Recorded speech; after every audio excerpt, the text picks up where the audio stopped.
journée commence pleine de bonheur et d'espoir. Bonjour et bienvenue.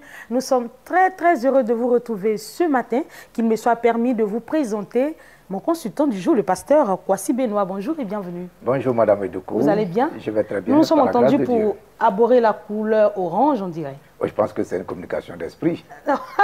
L'esprit est un. L'esprit est un D'accord. et Dieu a permis que les choses soient ainsi. Nous bénissons le Seigneur pour cela. Amen. Alors, il est important de rappeler à nos téléspectateurs que votre domaine de prédilection est le coaching conjugal et thérapie familiale. C'est bien cela? Effectivement, je fais du coaching conjugal et de la thérapie familiale pour aider les familles à se construire. Donc, je travaille beaucoup dans l'accompagnement des familles. Mais au-delà de cela, je suis pasteur il y a plus de 20 ans. D'accord, alors vous êtes sur ce plateau avec la casquette de coach, voilà. Merci. Nous allons aller en musique et ensuite à nous retrouver pour poursuivre avec notre thématique qui tourne autour des conflits entre belle famille et conjoints. Effectivement. D'accord, à tout de suite.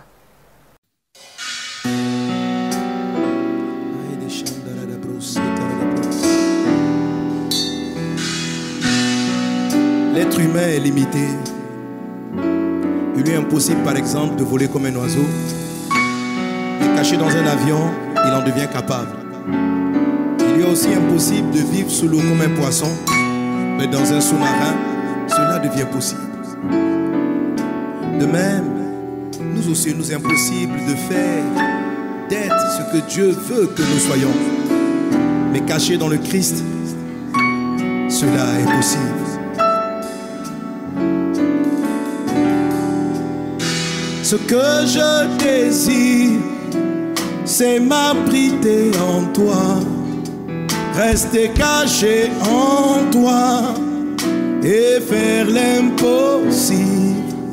Tu es le Dieu infini, illimité, et caché en toi, tout m'est possible.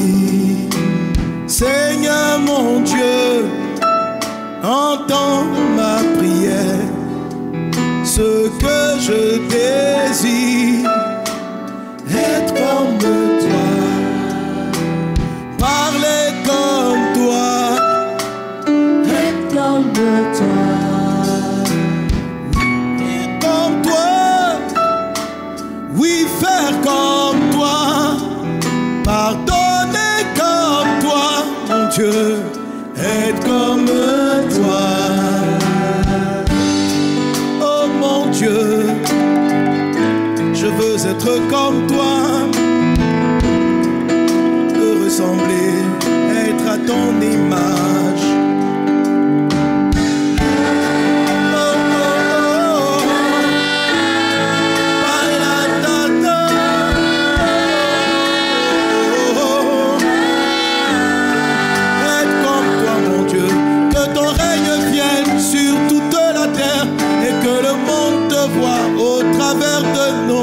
Restaurer les vies, apporter la joie au travers de nous.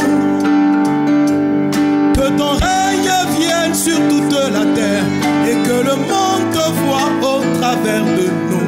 Restaurer les vies, apporter la joie au travers de nous.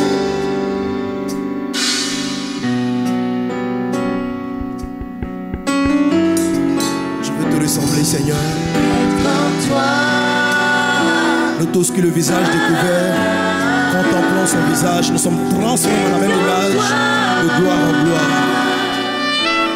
Être comme toi, mon Dieu, être comme toi, tel il est, tel nous sommes en Christ. Être comme toi.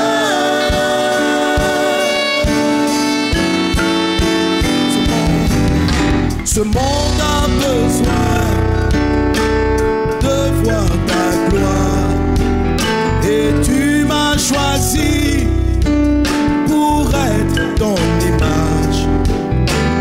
Par moi, oh Dieu, je n'y arrive pas, mais caché en toi, tout m'est possible. Seigneur mon Dieu,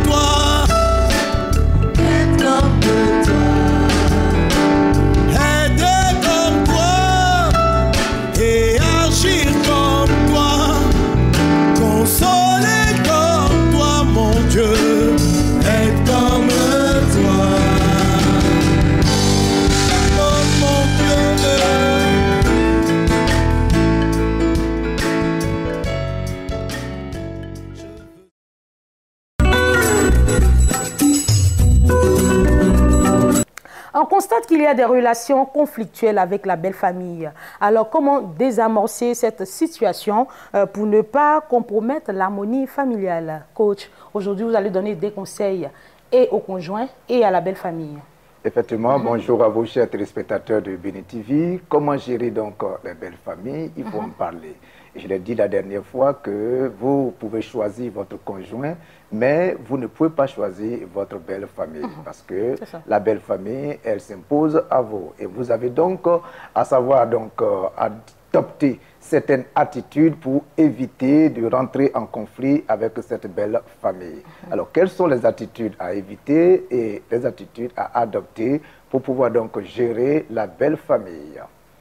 Nous allons essayer donc de parler de 3 attitudes à éviter. Alors là, vous vous adressez au conjoint. Oui, je vais plus parler au conjoint parce que pour moi, c'est le conjoint qui doit chercher à adopter donc une attitude qui leur permet de pouvoir maintenir une bonne relation avec la belle famille.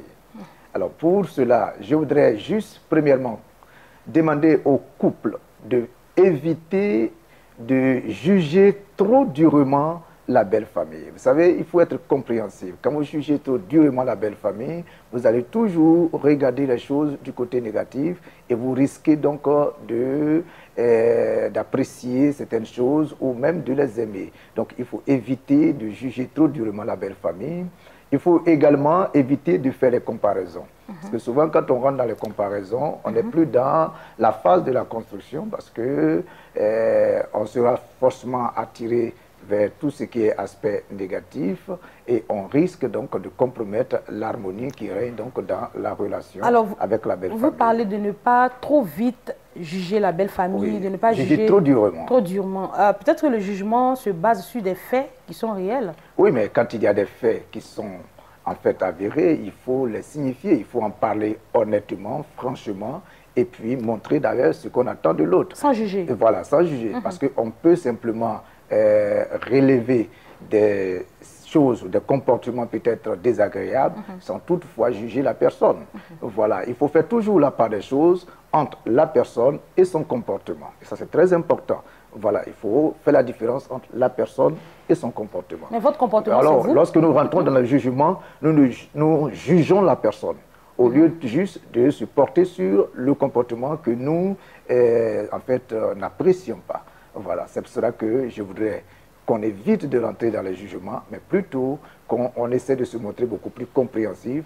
Et là, on pourra mieux construire notre relation avec la belle famille. Il faut également éviter de les mettre au courant de trop de problèmes. Vous savez, les belles familles, les beaux-parents, ils ont aussi leurs problèmes. Et quand vous les mettez trop au courant de vos problèmes, ça veut dire que vous les invitez à s'immiscer obligatoirement dans vos relations. Parce que quand vous leur parlez de vos problèmes, ils seront obligés de réagir, d'intervenir ou d'agir. Donc, en le faisant, ils seront en train de s'immiscer dans votre relation. Montrez-vous que vous êtes mature, que vous êtes autonome, que vous êtes indépendant, que vous avez ce sens de responsabilité, donc vous êtes capable de régler vos problèmes à vous aussi. 1, 2, 3, il faut en parler à la belle-mère, en fait, à la maman ou au papa, vous verrez que vous serez en train de jeter peut-être la responsabilité, votre responsabilité sur les parents. En d'autres termes, vous ouvrez donc des portes qui vont leur permettre également d'entrer dans votre relation. Alors vous dites ici au conjoint de ne pas avoir recours à la belle famille lorsqu'il y a des histoires. Je ne dis pas cela, mais parce qu'on peut effectivement leur parler de certaines choses, mais je dis trop de problèmes. Quand on leur parle, on les met au courant de trop de problèmes, le mot trop est très important, ça veut dire qu'aller à l'excès. À la moindre erreur, au moindre conflit, voilà. on se tourne vers la belle-mère. On peut arriver à un moment donné raconter. où on n'arrive plus à gérer certaines choses et puis avoir les conseils. Parce qu'il faut faire la différence entre accepter un conseil des beaux-parents et puis se plier à leurs décisions. Ça fait 2 choses différentes. Voilà, on peut chaque fois donc leur demander des conseils et ça, il n'y a pas de mal à le faire parce que leur expérience, normalement, doit nous servir. C'est d'ailleurs pour cela qu'ils sont là, nous accompagner à travers les expériences qu'ils ont déjà vécues dans la relation conjugale. Mais lorsque qu'on les prend comme le seul appui. Si on n'a pas mangé à la maison, on a un problème financier, il y a une petite situation, il faut appeler donc les parents pour leur tenir informés. Peut-être qu'il y a eu juste une petite incompréhension entre l'homme et la femme. Il faut appeler les parents pour les informer. Je pense que quand on se comporte ainsi, ce n'est plus de la maturité, ce n'est plus de la responsabilité. Je crois qu'on fait preuve donc de comportement enfantin et d'immaturité. Et d'ailleurs, ça ne laissera pas donc à la belle famille de rester loin de nous parce qu'il sera obligé de venir au secours de celui qui est toujours victime. D'accord. Un prochain conseil? Et puis, il faut adopter certaines attitudes. Je voudrais conseiller tous les couples à d'abord prier pour les beaux-parents. Vous savez, la Bible nous demande de prier les uns pour les autres. Et donc, prier pour les beaux-parents, c'est un facteur important qui va leur permettre également de comprendre certaines choses. Deuxièmement, il faut prendre toujours les choses du côté positif.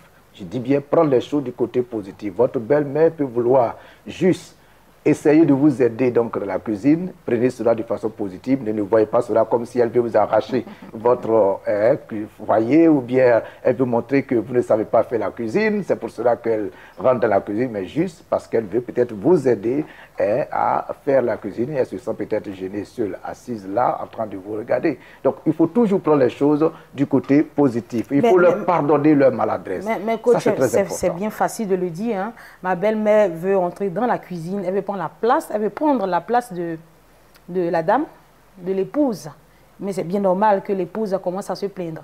Mais qu'on le veuille ou pas, la relation belle-mère bru est la plus explosive. Hein. Et vous avez donné les raisons à l'émission dernière. C'est ça. Je l'ai dit tout à l'heure. En fait, ce dont je suis en train de parler, j'ai dit que le fait qu'elle se propose de vous aider, donc à faire la cuisine, ne sous-entend pas qu'elle veut forcément prendre la place, qu'elle veut peut-être montrer que vous ne savez pas faire la cuisine. Mais peut-être que juste, elle veut vous donner un coup de main. Et il faut prendre cela de cette façon. Alors, elle veut me donner un coup de main. Pourquoi ne pas donc lui permettre de le faire? C'est le rôle qu'elle serait en train de jouer. C'est comme votre beau-parent et votre beau-père veut vous aider peut-être à mieux gérer peut-être une situation. Ça veut dire du coup, il faut donc chercher à voir qu'est-ce que je gagne ou bien qu'est-ce que je tire comme en fait de façon positive, constructive dans la relation. Je le dis et je insiste. Une situation peut nous influencer pourvu que nous puissions influencer négativement si nous la percevons donc négativement. C'est la perception que nous avons de la situation qui nous influence le plus. À vous entendre parler, c'est le conjoint qui a beaucoup plus de concessions, c'est le couple pardon, qui a beaucoup plus de concessions à faire pour que l'harmonie de la famille soit conservée, pour qu'il n'y ait pas de conflit. Et oui, puisque la famille, elle est là, c'est vous qui venez, qui entrez dans cette famille.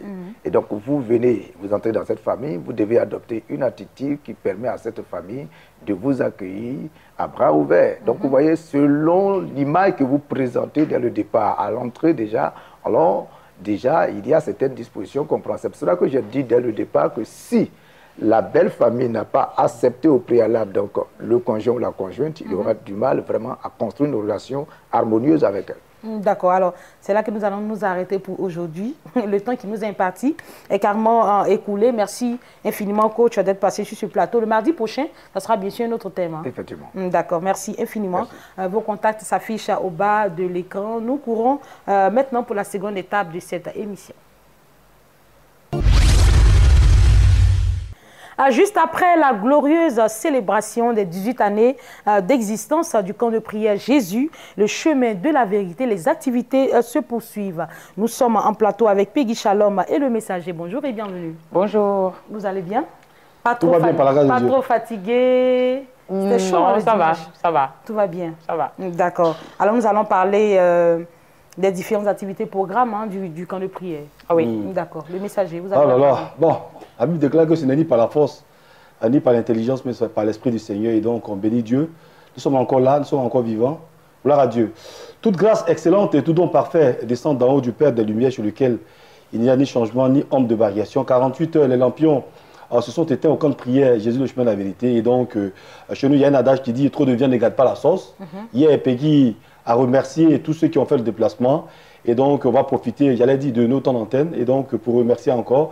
Et donc, au nom de l'homme de Dieu, le prophète de l'Éternel, Ami Taïe Antoine, voilà, premier responsable du camp de prière Jésus, le chemin de la vérité, nous voulons vraiment dire merci. Merci, effectivement, merci à tous ceux et celles qui sont venus dimanche dernier, n'est-ce pas, au camp de prière, festoyer avec nous. Je voudrais remercier particulièrement votre grand patron, n'est-ce pas, le révérend Samuel Manté, voilà, qui était l'invité spécial de cette célébration. Il est resté avec nous de 9h à 16h. Je dis bien de 9h à 16h, pratiquement jusqu'en fin d'émission. Et puis, je lui ai dit, il a pris la parole, il a exhorté le peuple de Dieu, n'est-ce pas, à s'attacher véritablement au Seigneur, mais mieux à son leader, parce que c'est le leader au leader que Dieu donne la vision pour l'œuvre. Et puis, quelque chose que nous savions déjà de la part de l'homme de Dieu, 18 ans, c'est l'âge de la majorité. Et le prophète nous a dit que c'est juste une infime partie de connaissances que le Seigneur, ou du moins qu'il a révélé. Mais la plus grande partie, ce sera maintenant, ce sera l'âge de la majorité. Alors, ça, nous le savions rapidement. La communication se poursuit. Voilà. Et donc, papa Sam, n'est-ce pas, quand il a pris le micro, il est revenu là-dessus. Donc, disons que le Seigneur l'a inspiré, n'est-ce pas, à révéler, n'est-ce pas, ce que nous savions déjà. Pour dire tout simplement que quand Dieu donne une vision, il donne la provision. Donc, vraiment, merci à toutes et à tous. Et le camp de prière reprend ses activités. Donc, tous les mardis, aujourd'hui, mardi, sur le coup de 22h, l'homme de Dieu va donner un enseignement. Et puis, on reprend le cours normal. J'allais dire des activités de camp de prière. Donc la première veillée de l'année 2019 à cause de la veillée, de l'anniversaire. En janvier, on n'a pas eu de veillée. En février, on n'a pas eu de veillée. D'accord. Et la veillée est prévue pour le 1er mars 2019. Voilà, nous en parlons avec Peggy Shalom. Effectivement, la veillée, c'est pour ce vendredi 1er mars 2019. Et le thème de cette grande veillée, c'est « Ne t'ai-je pas dit que si tu crois, tu verras ma gloire ». Voilà, donc nous invitons tout le peuple de Dieu à effectuer le déplacement au camp de prière Jésus, le chemin de la vérité, qui, je rappelle, est situé à Port-Boué, plus précisément au corridor de Gonzague-Ville, dans le prolongement de la rue du 24e arrondissement. L'entrée, elle est gratuite. L'homme de Dieu, le prophète, se fera fort de nous étayer sur ce grand thème. Et chacun vient. À partir de 21h, on commence, et ce, jusqu'à l'aube.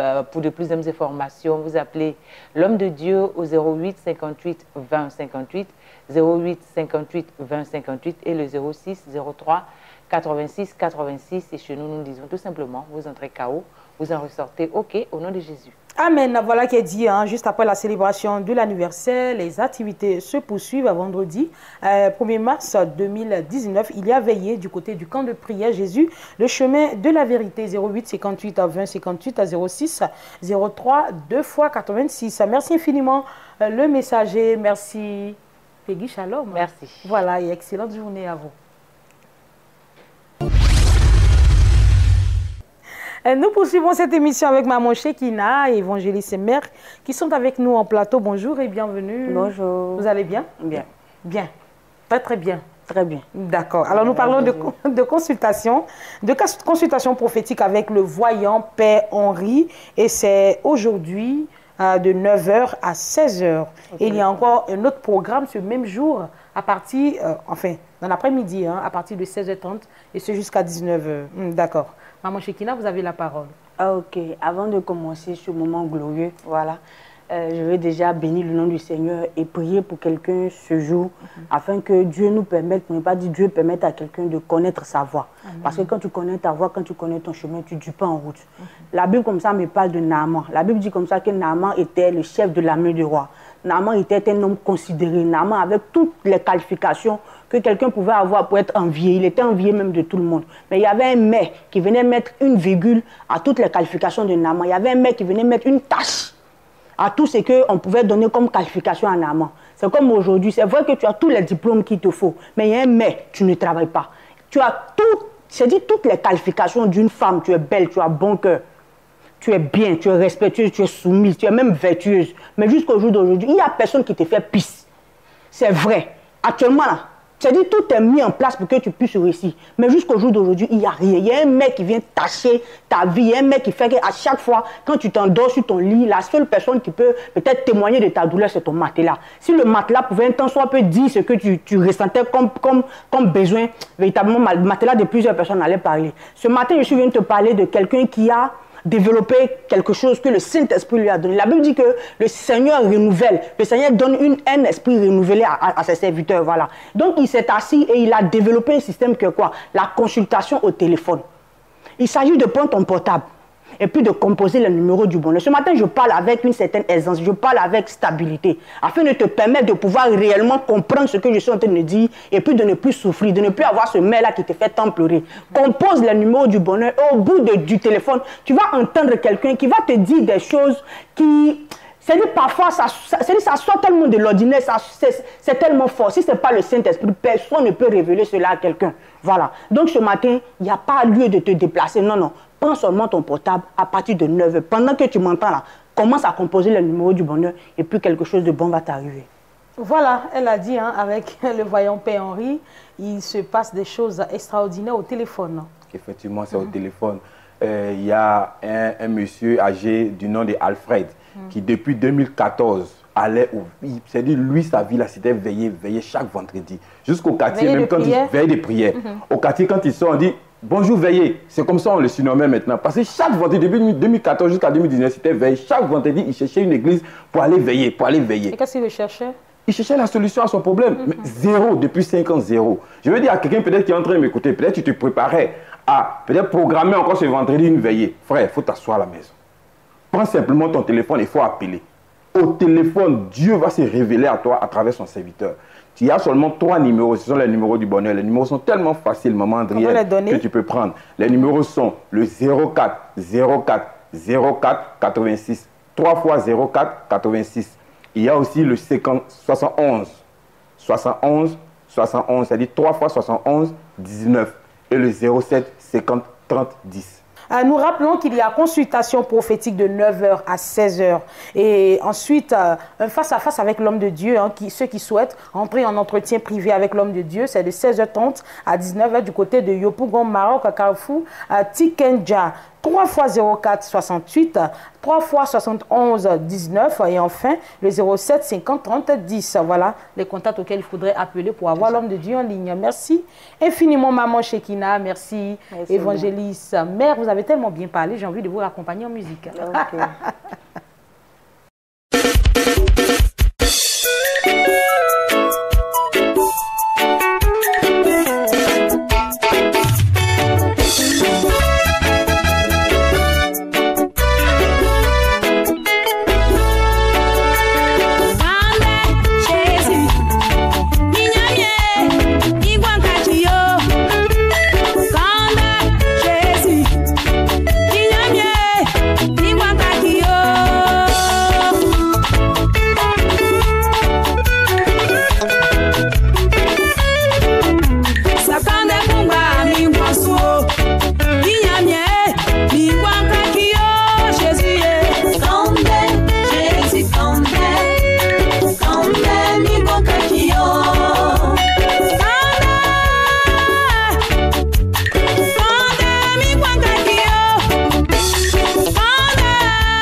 Jésus,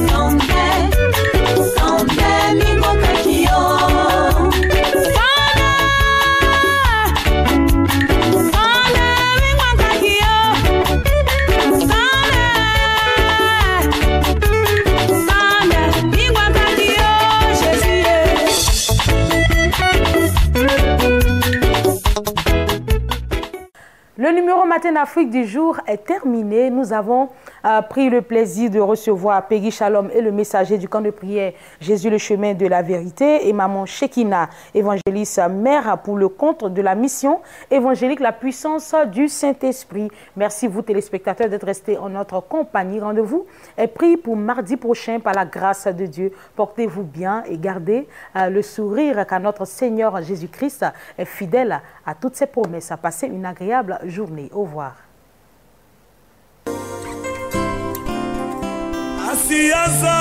Lilisekwa asekwisi nyonso ya ngai soki nga nakopema lokumu ezongela nkolo ufetiki esika na mwana pate ya nzambe ya bomoi soki nga nakopema lokumu ezongela nkolo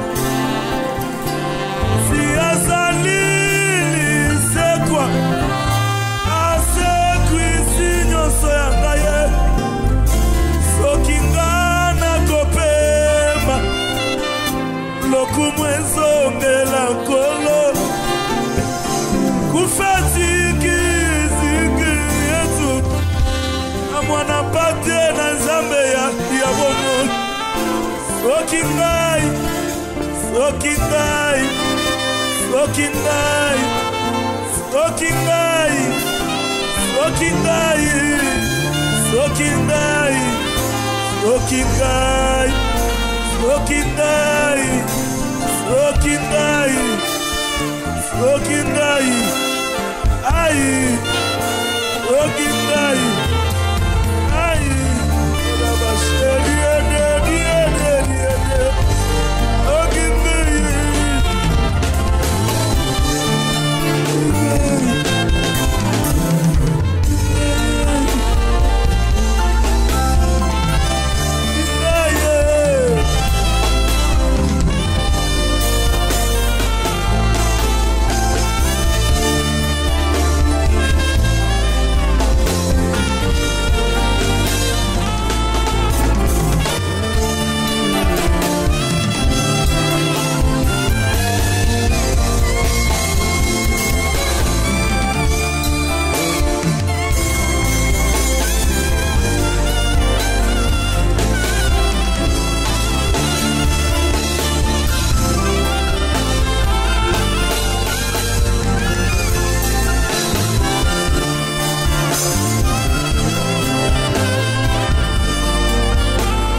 Est-ce que la sœur Déborah peut venir chanter avec moi ici?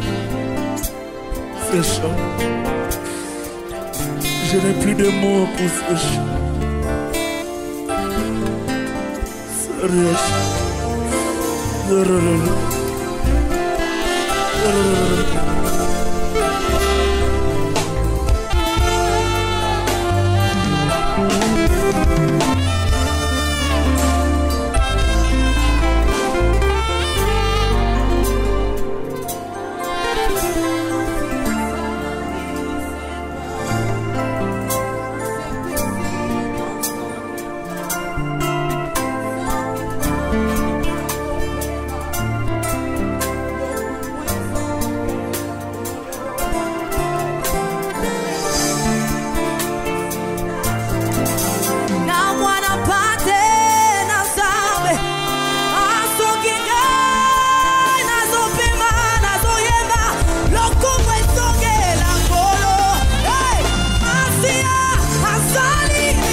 Alléluia.